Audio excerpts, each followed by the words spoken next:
जय मसीह की मेरे प्रियो क्रिसमस की शुभकामनाओं के साथ आज फिर एक बार पवित्र आत्मा की प्रेरणा के द्वारा वचनों के संदेश को लेकर आपके सामने आया हूं। कृपया आप मेरे साथ अंत तक बने रहें तो तुम और तुम्हारा घराना क्रिसमस की आशीष और आशीर्वादों से भरपूर हो जाओगे। तो आइए मेरे प्रियो, आज के संदेश के लिए हम वचन को पढ़ेंगे। मत्ती रचित सुसमाचार उसका 2 अध्याय और पहले वचन में लिखा है, हेरोदेस राजा के दिनों में जब यहूदिया के बैतलहम में यीशु का जन्म हुआ। यहूदिया के बैतलहम में माता मरियम के द्वारा यीशु का जो जन्म हुआ है वह जन्म दूसरा जन्म है। और पिता परमेश्वर ने प्राचीन काल में इस ब्रह्मांड को बनाने से पहले यीशु मसीह को जन्म दिया है, वो उनका पहला जन्म है।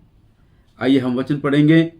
महाज्ञानी सुलेमान के द्वारा नीति वचन की किताब उसका 13 अध्याय माफ कीजिए 8वां अध्याय और 22 वचन में जो लिखा गया है उस वचन को मैं पढ़ के सुना रहा हूं। कृपया ध्यान दीजिए। लिखा है, यहोवा ने मुझे काम करने के आरंभ में वरन अपने प्राचीन काल के कामों से भी पहले उत्पन्न किया। अपने प्राचीन काल के कामों से पहले मुझे उत्पन्न किया।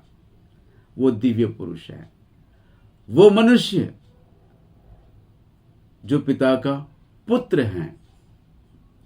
प्राचीन काल के कामों से पहले पिता ने अपने पुत्र को जन्म दिया है, जिसके विषय में अय्यूब से प्रश्न किया जा रहा है। यहां पर अय्यूब के मित्र एलीफज ने अय्यूब से प्रश्न किया। आइए हम पढ़ेंगे अय्यूब की किताब उसका 15 अध्याय और 7वें वचन में लिखा हुआ है, क्या पहला मनुष्य तू ही उत्पन्न हुआ? क्या तेरी उत्पत्ति पहाड़ों से भी पहले हुई? हे अय्यूब, क्या तेरी उत्पत्ति पहाड़ों से भी पहले हुई है? तो दोस्तों, वो पहला मनुष्य जो है वो प्रभु यीशु मसीह है। प्रभु यीशु मसीह पिता के द्वारा उत्पन्न हुआ। कब? प्राचीन काल, वो अनादि काल में, जहां कुछ भी नहीं था। ना आकाश, ना पृथ्वी, ना हवा पानी, कुछ भी नहीं था। उससे पहले पिता ने अपने पुत्र को अपने अंदर से जन्म देकर उनके विषय में कहते हैं कि तू मेरा पुत्र है। आइए इब्रानियों की किताब उसका 1 अध्याय और 5वें वचन में जो बातें लिखी है मैं आपको पढ़ के सुनाता हूं। ध्यान दीजिए। क्योंकि स्वर्ग में से उसने कब किसी से कहा, तू मेरा पुत्र है, आज तू मुझसे उत्पन्न हुआ। और फिर यह, मैं उसका पिता हूंगा और वह मेरा पुत्र होगा। दोस्तों, पिता ने अपने पुत्र को प्राचीन काल से पहले अनादि काल में अपने अंदर से जन्म देकर और इस जगत में भेजा और भविष्यवाणी की है। पिता ने जगत से इतना प्रेम किया कि उसने अपने इकलौते पुत्र को इस जगत में भेजा। जो कोई उस पर विश्वास करेगा नाश नहीं बल्कि अनंत जीवन पाएगा। और दोस्तों, पिता की आज्ञा के अनुसार पुत्र यीशु मसीह भी इतना आज्ञाकारी बना कि वो क्रूस की बलिदान को सह लिया, मृत्यु को सह लिया और जगत के उद्धार के लिए क्रूस पर मारा गया, गाड़ा गया और तीसरे दिन वचन के अनुसार जी भी उठा, जीवित हुआ। तो मेरे दोस्तों, हमारा प्रभु यीशु मसीह जीवित प्रभु है, और वह अपने काम को पूरा करने के बाद, उस पवित्र यज्ञ को, क्रूस के बलिदान को पूरा करने के बाद वे जीवित हुए और जाते जाते कहने लगे, अपने चेलों से कहते हैं, अपनी कलीसिया से कहते हैं, और अपनी दुल्हन से आज भी कहते हैं कि देखो मैं तो जा रहा हूं और मैं शीघ्र आऊंगा, और तुम्हारा मन व्याकुल ना हो, परमेश्वर पर विश्वास कीजिए और मुझ पर भी विश्वास कीजिए। मैं पिता के घर जा रहा हूं और तुम्हारे लिए जगह तैयार करूंगा।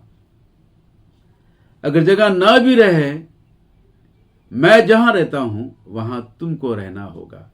कितना सुंदर वादा है प्रभु यीशु मसीह का। आइए मेरे दोस्तों, हम पढ़ेंगे यूहन्ना रचित सुसमाचार उसका 14 अध्याय, और आपको दूसरा वचन पढ़ के सुनाता हूं। मेरे पिता के घर में बहुत से रहने के स्थान हैं, यदि ना हो तो मैं तुमसे कह देता, क्योंकि मैं तुम्हारे लिए जगह तैयार करने जाता हूं, और यदि मैं जाकर तुम्हारे लिए जगह तैयार करूं तो फिर आकर तुम्हें अपने यहां ले जाऊंगा, कि जहां मैं रहूं वहां तुम भी रहें, जहां मैं रहूं वहां तुम भी रहे। ये प्रभु यीशु मसीह का वादा है, उनकी प्रतिज्ञा है। लेकिन मेरे दोस्तों, साथों साथ प्रभु यीशु मसीह की एक डिमांड भी है। वो कहते हैं, मेरे आने से पहले तुमको तैयारी करना होगा, विश्वास में बने रहो, पवित्रता में बने रहो, और दुखों को सहने की हिम्मत भी रखो। क्योंकि दोस्तों, प्रेरित पौलुस जो कलीसिया के मार्गदर्शक हैं, वो खुद कहते हैं, मैं जैसे मसीह की सी चाल चलता हूं तो तुम भी मेरी सी चाल चलो, क्योंकि मैं मसीह की चाल चलता हूं। कलीसिया के लिए आदर्श पुरुष, कलीसिया के मार्गदर्शक, उनके अनुभव में परमेश्वर ने जो वचन हमको लिख के दिया है, आइए हम पढ़ेंगे प्रेरित कार्य उसका 14 अध्याय, और मैं आपको 22 वचन पढ़ के सुना रहा हूं। ध्यान दीजिए, लिखा है, और चेलों के मन को स्थिर करते रहे और यह उपदेश देते रहे कि विश्वास में बने रहो, और यह कहते थे, हमें बड़े क्लेश उठाकर परमेश्वर के राज्य में प्रवेश करना होगा। हमें बड़े क्लेश उठाकर परमेश्वर के राज्य में प्रवेश करना होगा। दोस्तों, जिसके विषय में प्रभु यीशु मसीह भी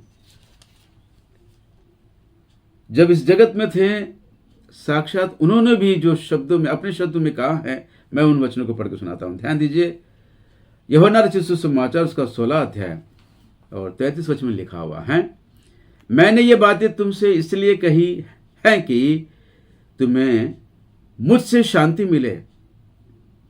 संसार में तुम्हें क्लेश होता है, परंतु ढाढ़स बांधो, मैंने संसार को जीत लिया है। संसार में तुम्हें क्लेश होगा, क्लेश होता है, जीते जी दुखों को सहना होगा, और मेरे आने के दिनों में, उन अंतिम दिनों में, वो 7 साल के महाक्लेश के दिनों में जो विपत्तियां आएगी, उन विपत्तियों में भी तुमको ढाढ़स बांधना होगा, धैर्य रखना होगा। ये प्रभु यीशु मसीह अपनी कलीसिया से उनकी तैयारी के विषय में जो बातें कही हैं, वो हैं कलीसिया को महाक्लेश के दिनों में पृथ्वी पर रहना होगा। दोस्तों, ये सरासर गलत हैं कि जो ये सिखाते हैं प्री ट्रिब्यूलेशन वाले,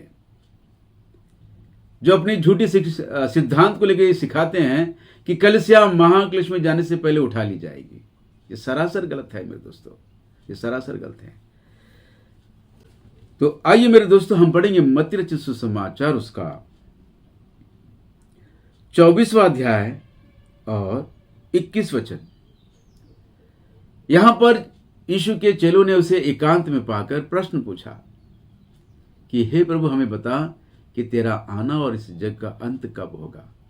तो यीशु मसीह बहुत सारी बातों को बताते हुए, बहुत सारे चिन्हों को बताते हुए 21 वचन में कहते हैं, क्योंकि उस समय ऐसा भारी क्लेश होगा। किस समय? प्रभु का आना और कलीसिया के उठा लिए जाने से पहले, महाक्लेश के उन दिनों में भारी क्लेश होगा, जैसा जगत के आरंभ में ना कब अब तक हुआ और ना कभी होगा। जगत के आरंभ से लेकर ना कभी हुआ और ना कभी होगा, ऐसा भारी क्लेश होगा। दोस्तों, उस भारी क्लेश में कलीसिया को रहना होगा। ऐसा कहां लिखा है? तो दोस्तों आइए मैं आपको दानियल की भविष्यवाणी की किताब में ले चलता हूं, जहां पर भविष्यवक्ता दानियल कहते हैं कि कलीसिया को वो अंतिम मसीह विरोधी 3.5 साल पीसेगा, सताएगा। दानियल की किताब उसका 7वां अध्याय और मैं आपको 25 वचन पढ़ के सुना रहा हूं, ध्यान दीजिए। लिखा है, और वह परम प्रधान के विरुद्ध बातें करेगा, और वो परम प्रधान के विरुद्ध बातें कहेगा और परम प्रधान के पवित्र लोगों को पीस डालेगा। वह कौन? अंतिम मसीह विरोधी। पवित्र लोगों को पीस डालेगा और समयों और व्यवस्था के बदल देने को आशा करेगा, वरन 3.5 काल तक वे सब उसके वश में कर दिए जाएंगे, सब उसके वश में कर दिए जाएंगे।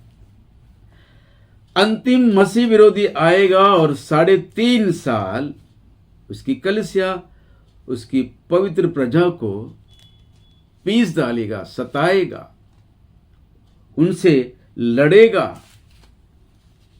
आइए मेरे दोस्तों, यूहन्ना की भविष्यवाणी में भी हम देखते हैं इसी विषय को। प्रकाशित वाक्य उसका 13 अध्याय और मैं आपको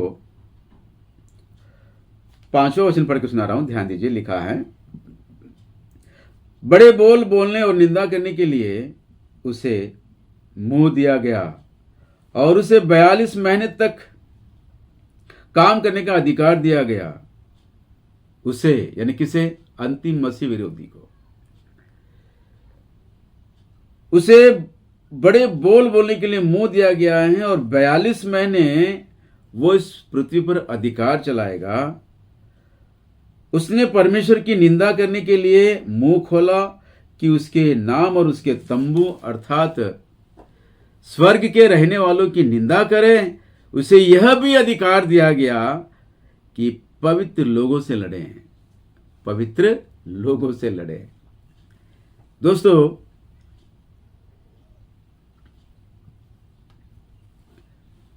प्री ट्रिब्यूलेशन वाले जो सिखाते हैं कि कलीसिया महाक्लेश में जाने से पहले उठा ली जाएगी, जबकि वचन कहता है कि 3.5 साल वो अंतिम मसीह विरोधी आएगा और पवित्र लोगों को सताएगा, पीसेगा और उनसे लड़ेगा। अब ये बताइए, अंतिम मसीह विरोधी आने से पहले कलीसिया उठा ली जाएगी तो वो आकर किससे लड़ेगा? उसे लड़ना होगा तो उसे स्वर्ग में जाना होगा फिर। तो दोस्तों, ये सचमुच ऐसे गलत सिद्धांतों को बनाकर जो कलीसिया में सिखा रहे हैं, ये बड़ी बुद्धिहीनता है और ये हंसी का कारण भी है। ये महाक्लेश से बचना चाहते हैं, इसलिए अपने आप को तसल्ली देने के लिए प्री ट्रिब्युलेशन रैप्चर के सिद्धांत को बनाकर लोगों को सिखाने लगे हैं। तो दोस्तों, मैं आपको बताना चाहता हूं, 7 साल के महाक्लेश के समय को 2 भागों में बांटा गया है, 3.5 साल, 3.5 साल। पहले 3.5 साल 7 तुरही फूकी जाएगी और अंतिम तुरही यानी 7वीं तुरही जब फूकी जाएगी, कलीसिया उठा ली जाएगी। और दूसरे भाग के 3.5 साल होते ही फिर प्रभु यीशु मसीह अपनी दुल्हन को साथ लेकर पृथ्वी पर आएगा, अर्मगिद्दोन का युद्ध करेगा और उसके बाद इस पृथ्वी पर 1000 साल का राज्य करेगा। और 1000 साल के राज्य के बाद पूरे ब्रह्मांड पर युगानुयुग प्रभु यीशु मसीह राज्य करेगा।